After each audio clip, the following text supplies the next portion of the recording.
It's movie time, and we're back again with movie time. Hey, everybody, how you doing? I'm your host Jason, and with me, of course, is my co-host Olaf. Hey, Olaf, how you doing? I am doing just wonderful. Another, Excellent. another great day in the wonderful state of Indiana. Was it as cold there as it is here? It was pretty cold this morning. It was 20. Wow. Then it got up to a blistering hot 33, I think. Yep. This morning, 16 degrees. I was like, what? So in case, audience, you're wondering, no, this is not me crying. This is, again, allergy season. But it also symbolizes one more thing. Yes, slightly crying also, because today also marks a very sad loss in our entertainment industry as of yesterday. Olaf, would you like to tell them? Yes, another Hollywood legend, icon, has joined the studios in the sky. Kirk Douglas passed away at the young age of what, 101? Yeah. That is life well lived. Oh yeah, I can't remember how many different movies that I've seen him in. And I don't remember what the last one was. Was it? No, when he did Spartacus, Mm-hmm. wasn't he in his late 80s? He was in the last one, I think, was Dad's or something. Oh, okay. I think, yeah, his last movie that he did, though, he was in his late 80s. It's like 101 years old. It's like that is a life extremely well led. That he's a legend in Hollywood. Right. And the fact that he's gone too soon just says it rings volumes in our world. Right. He definitely will be missed. Yeah. He was an amazing person. He was also, it's like also sadly, it's like his life was lived with, and he was lived on screen, basically a lot of it. He put his heart and soul into his acting. And go on. I'll say, well, he put his heart and soul into whatever he did, and it showed. Yeah, his last movie was that he did was Sex, Drugs, and Rock and Roll. And he was an executive producer. There's a factual for you on this movie that was called Montezuma. So, wow. Just a wonderful, wonderful life. Yeah.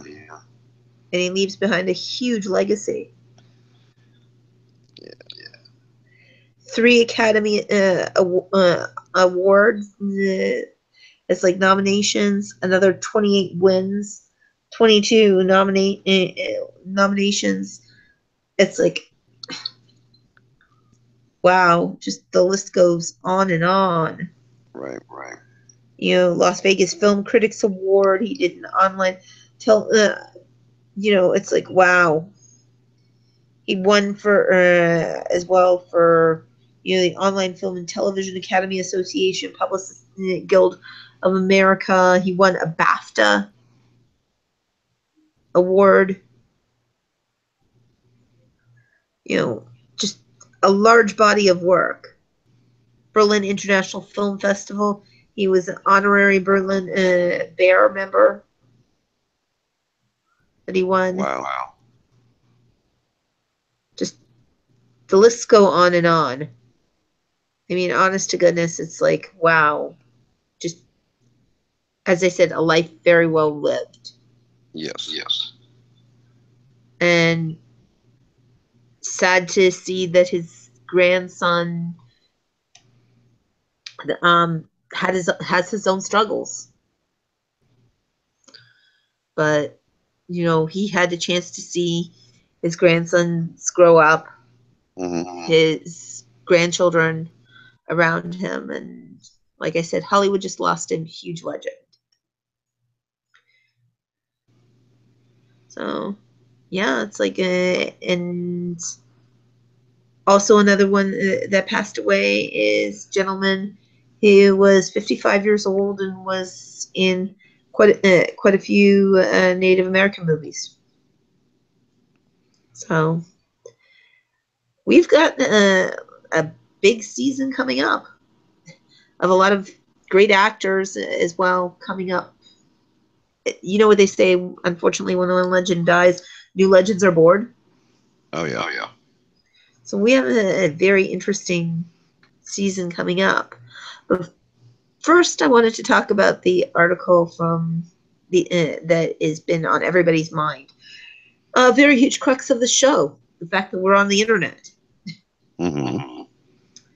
and that there's starting to become a huge controversy going over this net neutrality probe.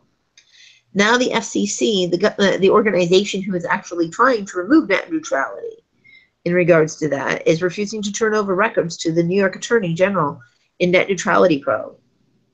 So what they're saying is they declined the New York General Attorney's request to over records from the agency's net neutrality proceedings and concerns over the privacy and security. So the government who taketh away is now taking away by saying nope, and you don't need to know. So the FCC General Counsel also dismissed his concerns that the volume of fake comments and made stolen identities are corrupted. And again, it's like the December 14 vote for Chairman Ajit Pal's proposal to repeal the existing net neutrality rules should be delayed. So, as far as that goes, there is a huge fight of net neutrality going on. What's your thoughts on this one, Olaf? I don't know if they're going to be able to accomplish what they really want to accomplish. It's the whole neutrality is I don't think they can do it. They may be able to, but I don't know. I think they're just trying to bite off more than they can chew. Yeah. This may take a long time before it becomes an effect, if it ever does come into effect, net neutrality. And the fact that we're not talking about stolen identities, and that they could actually say in a conference on Monday in his own office, a review of the public filing showed that about 1 million comments maybe used names that were in fact stolen identities. It's like, why on earth would you use people's stolen identities? So again, this article comes from Variety. It's a very interesting article, whether you're on the side of net neutrality or not on the side of net neutrality. The fact that we are talking about this in 2017 feels like we're going back to the dark ages of McCarthyism. Yeah, kind of. We are allowed to censor what you can and cannot watch, what you do and do not hear. It's just sticking your nose in where it don't belong. Yeah. And the fact that there have been so many security breaches that have happened. It's like yet another company talked about having security breaches. I think it was, I can't remember the name of the company. I think it was, oh gosh, the name doesn't come to mind at the moment. But once again, they had talked about the fact that they had been breached. and over millions of identities stolen, and then they're contacting their customers.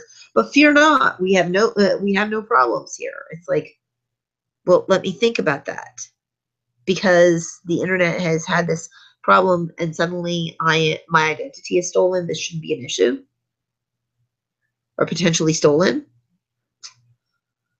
How's that allaying people's fears and net neutrality? Right.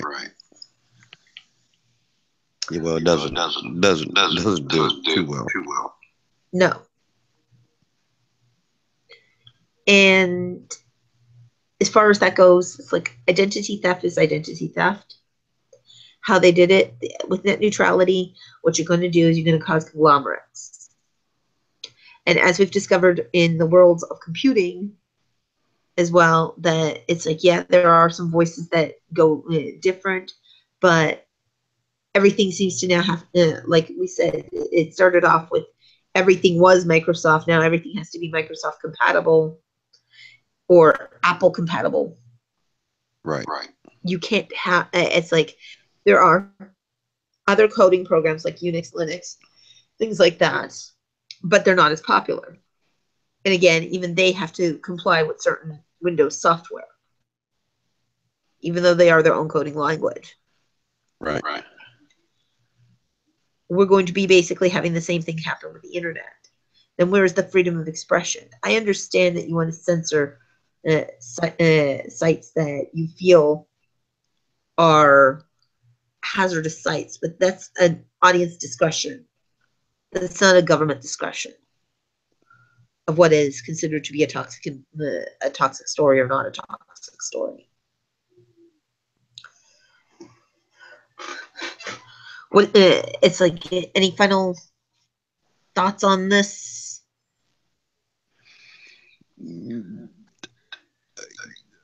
Other than that, still they're barking up the wrong tree. Yeah, they definitely are, and it really has to stop. Mm-hmm. You know, it's like government dealing in the hand of something that should be a public issue is also very disturbing factual. It's like we the people should be able to decide what it is that we do and do not watch, how we watch it, and stuff like that. At the same time, will net neutrality technically help out piracy? Don't know. It's like the only do we know whether it'll kill pirating sites? Have no idea. I doubt it. Yeah, because somebody's going to pay that money to make sure that they stay visible. Right. For every, that's just like all these different data breaches. Mm-hmm. They build bigger, stronger, better firewalls to keep people out, and they still get in. Yep. So they're not going to stop the piracy. It's still going to go on because people make money off that. Yeah. So you're not going to stop them from doing piracy. It'll still happen. Very true.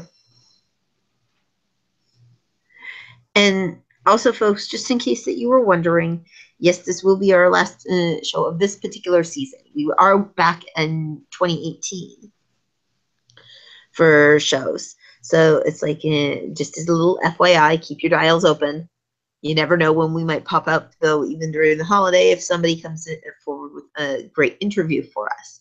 And in the meantime, feel free to also watch the several interviews that are being posted on there from these missing episodes of the stuff from the American film market. Which brings us to an interesting new article, something of a little bit of a happier note. For period piece films, the key to design and audience engagement is in the details. Now, it's like when you're watching a period piece film, do you like to see it for its authenticity, or do you like to see it for its creativity of depicting a historical event? I like more accuracy. Mm-hmm. more authentic. Because when they start with the creative freedom, you start changing that period piece. Because let's say you're doing something in the 1920s. Mm-hmm. Well, if you get creative, you're going to bring something from today's century, yeah, back into the 1920s. Or using a piece of tech that would have been invented 10 years later. Right.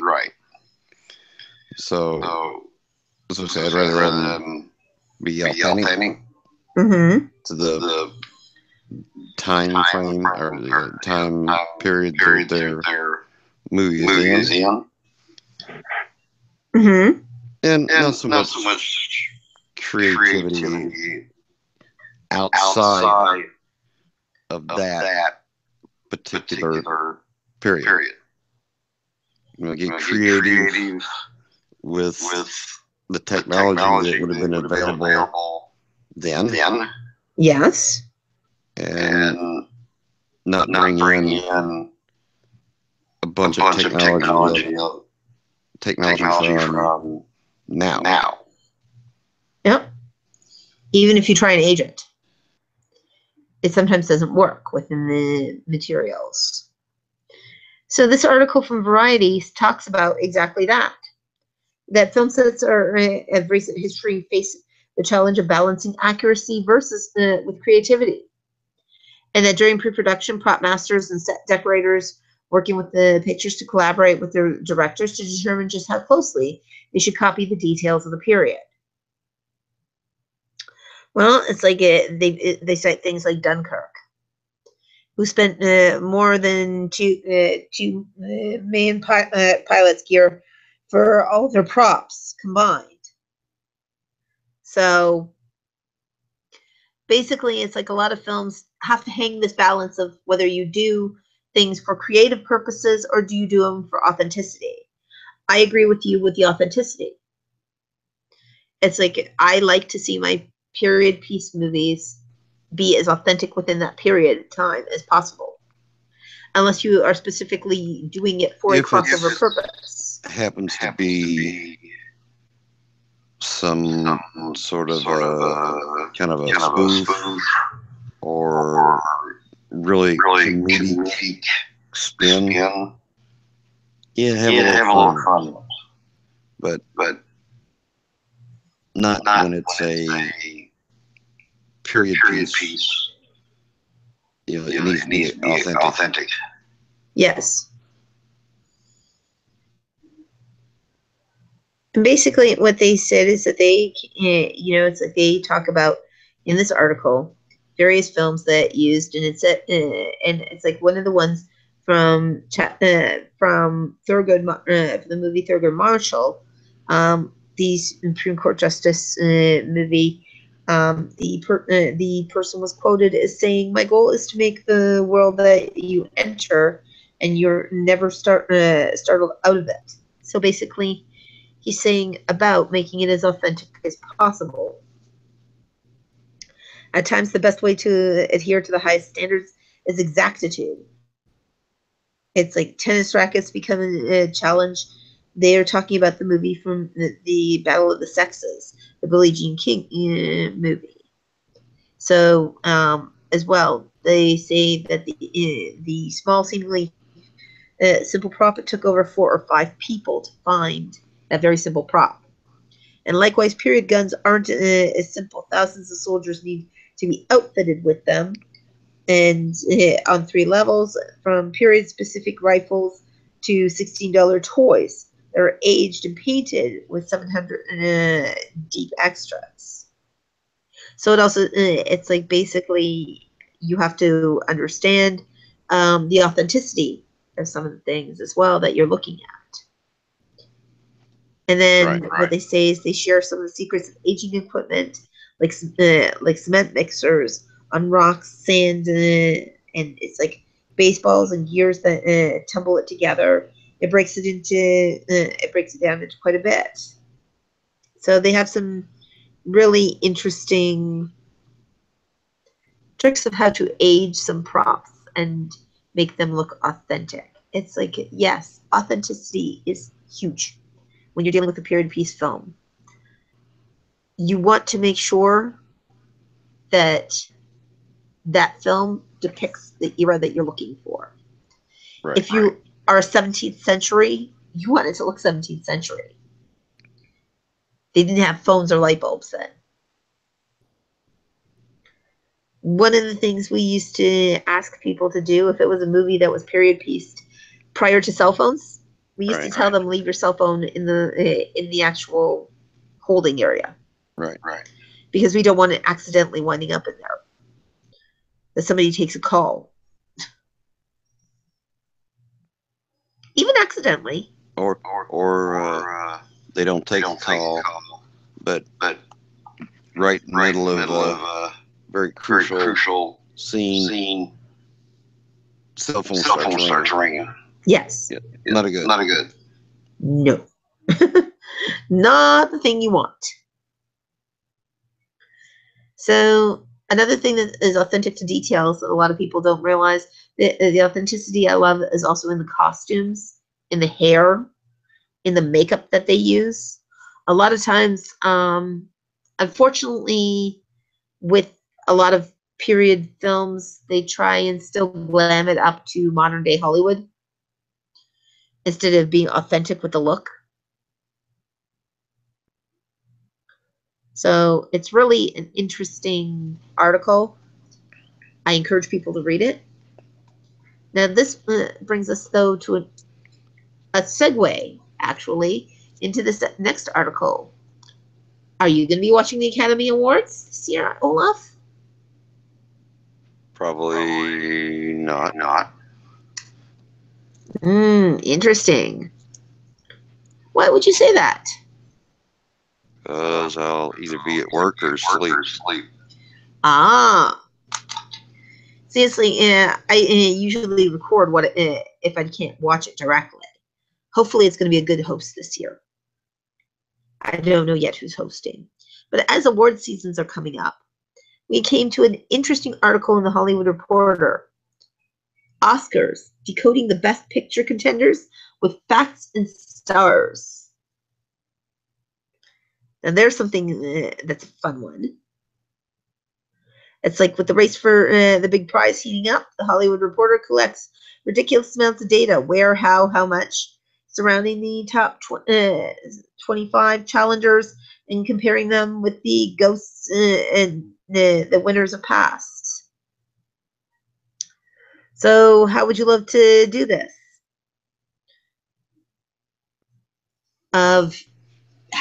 Let's start with, what would you like to start with? The battle of where the movies were shot? I don't know. Okay. Well, it says often the case, Toronto stood in for several metropolitan cities, even Detroit, and it's like other cities as well. Yes, this is very true. Wonder Woman sets in the UK, land as fictitious Themyscira. In Comene, it's like set in northern Italy. Okay, so they're talking about in terms of contenders. I, Tonya was set in Portland, Oregon. It's like Detroit was set in Detroit, ironically enough. The Post was set in Washington, D.C. So far, I'm seeing a pattern of local. 3 Billions outside was set in Missouri. Molly's Game was in Los Angeles. So out of these films, the way that where they are shot may also influence, is what they are saying, is the Oscars picks. What do you think? Does it really matter where the film was shot, Olaf? I don't think so.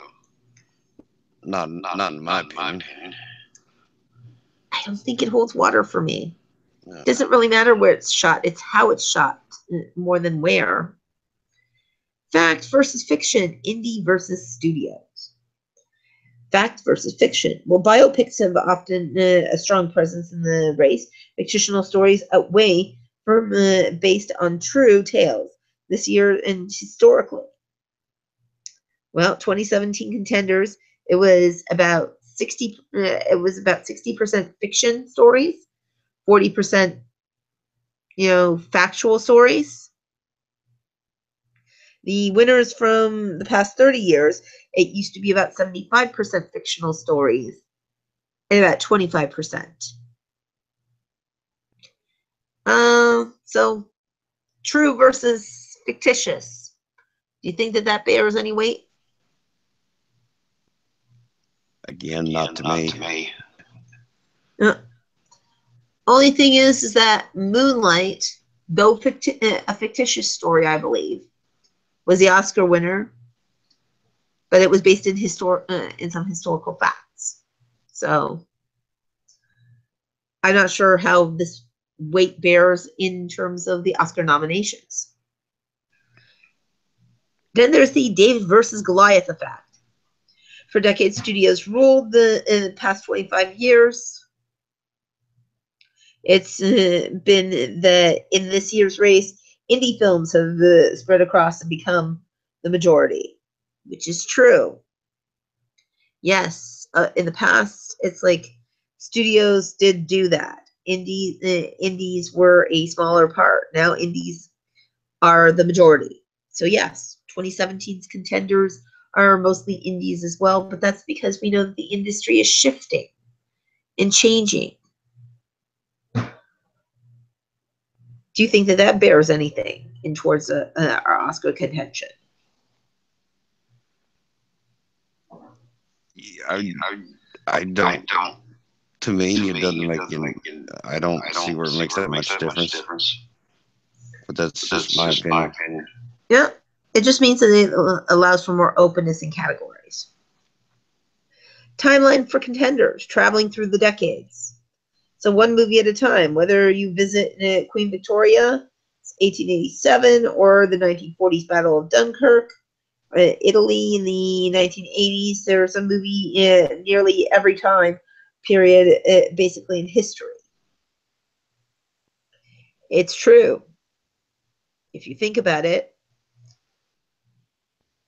there has been movies done of various ones. Does it necessarily? I will say this has no bearing on the Oscars of how they pick that formula, because it doesn't seem to matter. Does it matter to you? Would you think that would be a huge thing? To me, no. Okay. So binge watching 51 hours of film. Wow. Okay. Production budgets on the contenders of films. Apparently what they're saying is that budget may sometimes influence that. I will say to you, no, it doesn't. It's the quality of the film. Right. Why should budget influence whether Hollywood takes a notice or not? If it's done right and it's done on an indie circuit.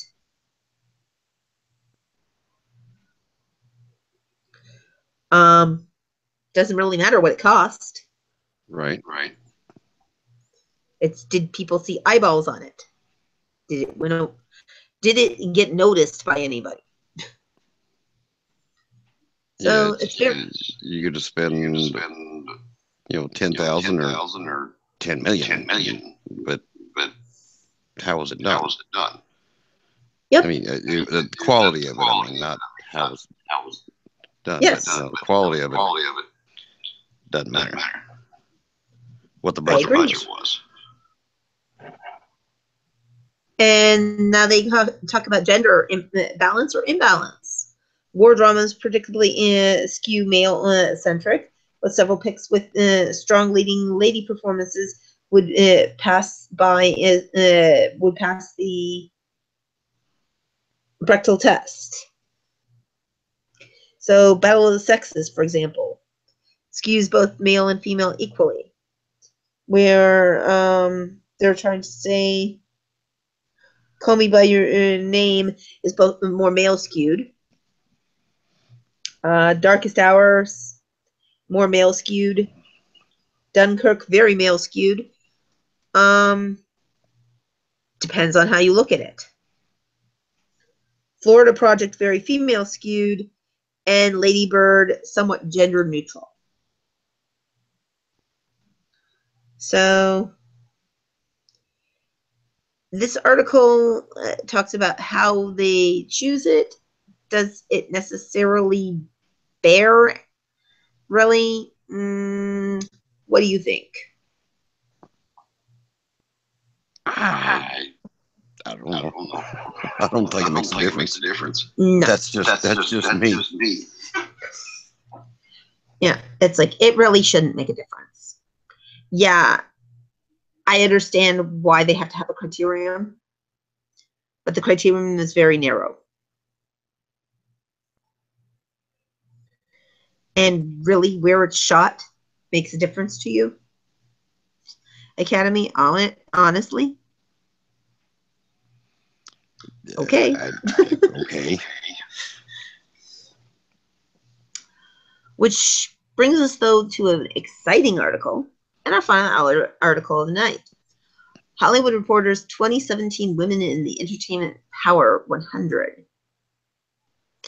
We have talked about the rise of that of women in Hollywood, and it's like they say, meet the dynamos who rocked Hollywood by creating groundbreaking TV and wonderful film, scoring piles of awards and historical paydays, making room for more women to rise as the industry's dark side has been brought to light, thanks to in part to 3 pioneers on the list. And in a watershed that has already changed the entertainment industry world, take that, Harvey Weinstein.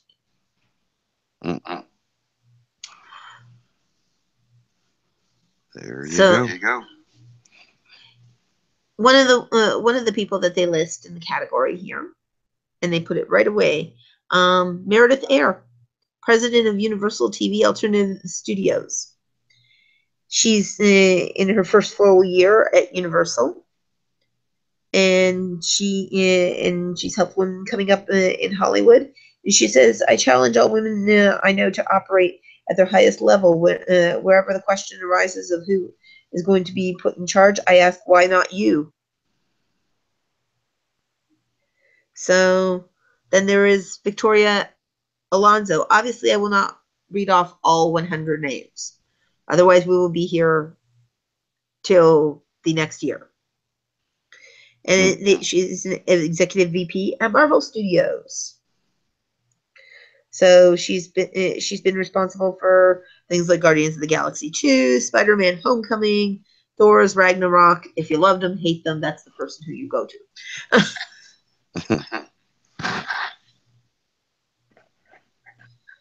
Okay. And she says basically the things that she wished men would in Hollywood knew, that they're leaving money on the table by not having gender party inclusion and diversity. There is also a range of reps that are very, very powerful in Hollywood. Again, I will encourage you to read this article if you have not read it already. It's like it is an incredibly good article of hearing from these women in the industry. It's like there are some really powerful names on here, like Stephanie Gibbon, who's the executive VP development of a multi-platform marketing and FX network. Another one being president of GM BBC America is Sarah Barnett. And so basically she said she's a British-born woman. She has done things like Fleabag creator with Phoebe Waller-Bridge. Some of the other notable names on here. Obviously, people in the industry like Samantha Bee. She's a host on TBS's Full Frontal with Samantha Bee. Christine Belson, who's president of Sony Pictures Animation.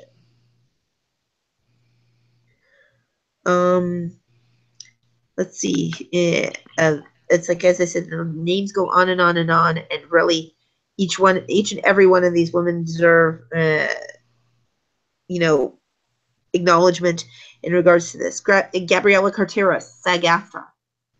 Now, as I said, whether you find effective or not effective, she is the SAG-AFTRA president. And she basically says, the new landscape, my Apple's news app, it's my headline-driven, easygoing dig. It's like she says, film or TV character she most identifies with is Wonder Woman. So then there's Jennifer Caserta, who's head of IFC.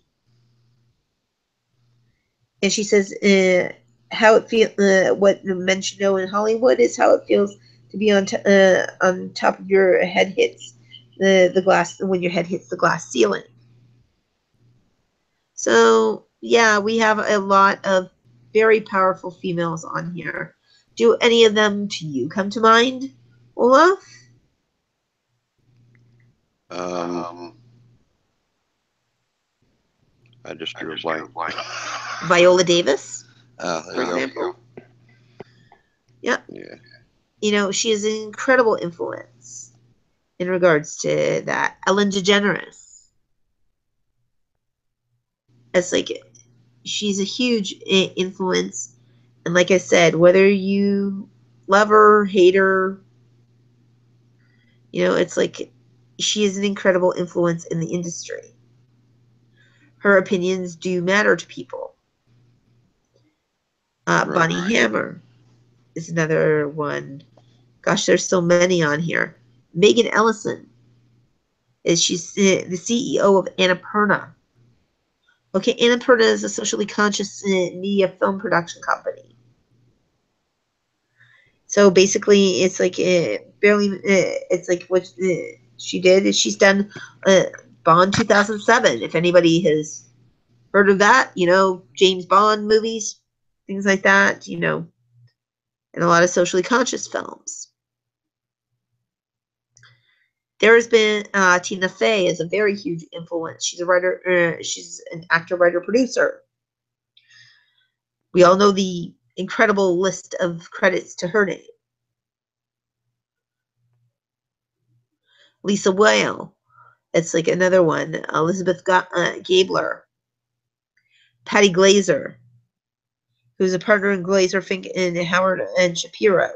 She's an incredibly powerful lawyer. And she says, how I helped women coming up in Hollywood.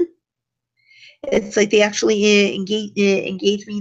I'll get a call from a parent asking, can you talk to my daughter about X? Of course, I don't pretend to have any great insight, but I engage with women who want to talk about their careers. It's like there is some incredible women on here. Cindy Holland, Meryl Streep, I believe, is also on here. Dawn Hudson, who's the CEO of the Academy of Motion Picture Arts and Sciences. Dawn Hudson is, Hollywood woman. I'd switch jobs for a day. She'd love to switch jobs with Patty Jenkins. So it's like TV film characters that she identifies with. Barbara Stanwyck. Barbara Stanwyck, in her own right, was a very huge influence. Gail Ann Hurd, executive producer from The Walking Dead, is on this list. It's like Rena Ronson is on this list. So there is quite a few people on here. Nina Jacobson, Patty Jenkins, and Gal Gadot, Angelina Jolie. It's like the list goes on and on and on. Ashley Judd, Jodie Cantor, and Megan Twohey. It's like the three of them not only did they come forward on the Weinstein case, but they've been influencers in Hollywood in their own right in regards to women, to issues in regarding to trafficking, women's issues, right? It's like it's like the roles of females in Hollywood. They've been very outspoken and verbal about it. One person on the list, I would say, no, not so influential, but I guess influential for other people would be the Kardashians. But not necessarily. Kathleen Kennedy, who's the president of Lucasfilms. So all of these are very interesting. And again, I encourage you to read each and every one of these because their names mean something. Donald Langley, who's the chairman of Universal. It's like to see a great, bouncing back from a 2016 clip of the top 1 billion Despicable Me 3 movies. It's like seeing her in, ahead of Universal. To me, it sits there and reminds me of the days of Sherry Lansing, who, again, I would love to have on this show. Just incredible stuff, this article.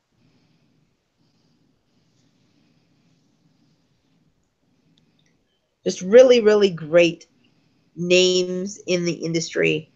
It's like, again, it's 100 names. By all means, I would encourage everybody to go ahead and read this article. When you read this article, Olaf, what was your thoughts on it?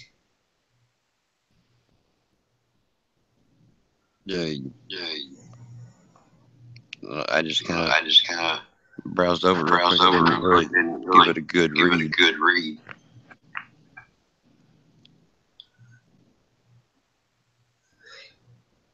So my thoughts on it were, we come a long way. And you know what? It's not because somebody was accused of something. It's because the time has come that there's equality and diversity in Hollywood. Now, if the only thing that the next phase is giving it to holding in the same standards in the equality. So that will be an interesting thing to see. What's the next thing? And when I talk about holding it in equality, I mean that it's like when you have, for example, a female, a male director that they say that they are newer in the industry, they tend to not question so much as they do. It's like when even a female wants to direct to this day, they still have well, what has she done before? It's like, where's her qualifications? They don't hold that same standard when it comes to males in the industry. Or it's like when, a female is dealing as a DP or anything else in the industry. There isn't the question of, it's like they'll say, well, what's their credit?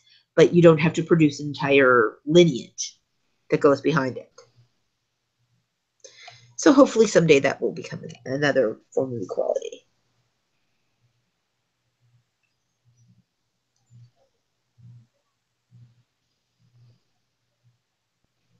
So interesting stuff. So Olaf, we're wrapping out this year. Is there something that you'd want to say to the audience this year that you learned more than any other? It's been another fantastic year. We've had a lot of different guests. We've gained a lot of new fans. And I'm just glad that I've been a part of it. And that the audience enjoyed it enough to come back and listen to us each week.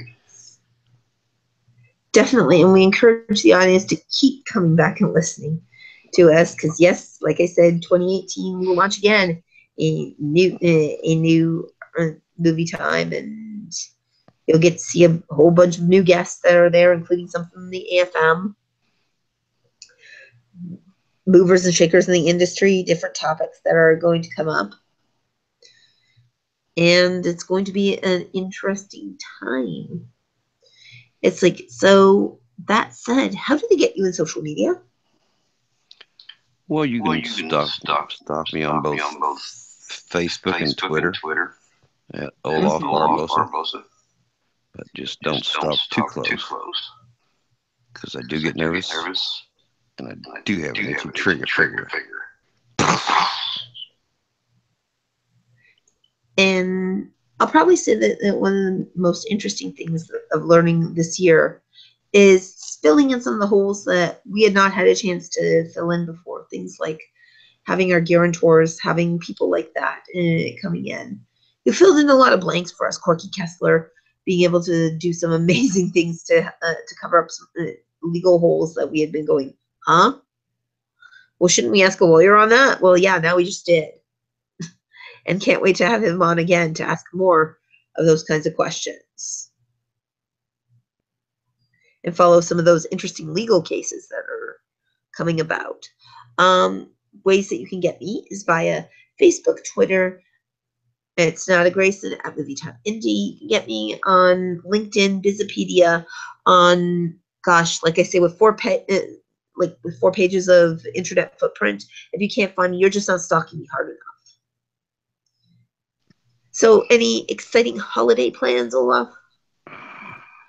Just my Santa duties and some rest, hopefully. Yeah. Has Santa Wolfie's been good? Oh yeah, it's been good. Had some puppies and some little puppies and some big puppies. Nice. It's 3 Great Danes. They're just babies. He was only 6 months old. Oh. It's like, but a 6-month-old Great Dane is about the size of, a 4 or 5-year-old German Shepherd. Wow. They're big.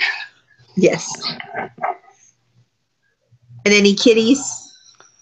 A couple kitties. It's like that. Mostly dogs so far. Cool. So you've been keeping busy, yeah. It's like this next 6 weeks, I get to be horizontal because of my ginormous boot that's on my foot. So if I'm not wheeling on a knee scooter, I am horizontal. So that foot will heal. Yes. So that I can open up the new season of Movietime without the lovely cybernetic accessory. There you go. Although it is kind of interesting to be able to pump your foot up.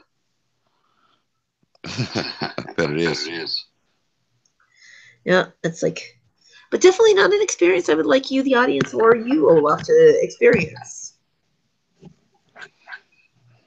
Not that much fun, huh? No. And really, the look that people give you, it's like when you're wheeling down the hall. It's like I'm thinking at one point in time, I'm just going to be like doing 3-point turns on this like scooter. On straightaways, I'm like really super fast on it. Otherwise, it's like, on the streets or anything like that, I look like a little old person, like going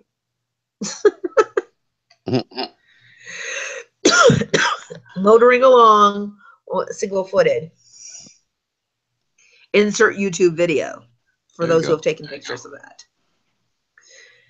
But yes, from all of us at Movietime, we also wish you happy Hanukkah, good Merry Christmas, wonderful holiday, whatever the holiday that you celebrate. Joyous Kwanzaa. It's like whatever it is that you celebrate, may it be a happy, happy holiday. And also may your new year get you super drunk. There you go. Or if not that, at the very least that you had a really good time. And that you kissed somebody who you wanted to. Right. And with that, we'll see y'all in the new year. Merry Christmas.